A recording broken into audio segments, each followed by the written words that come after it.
সভাপতি সমাজসেবী মন্ত্রী আমার পঞ্চায়েত সমিতির অন্যান্য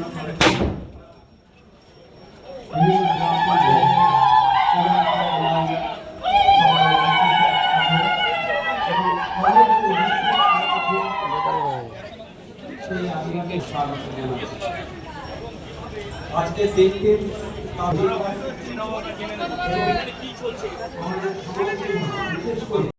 মূলত এখানে এই যে একটা উনুন দেখতে পাচ্ছি এবং এই যে দুধ প্রদীপ চলছে এবং ধুনুচি এবং এখানে যে গরম গাছ, হ্যাঁ এই কেন এগুলো কেন, কার উদ্দেশ্যে পূজা নিবেদন করা হয়?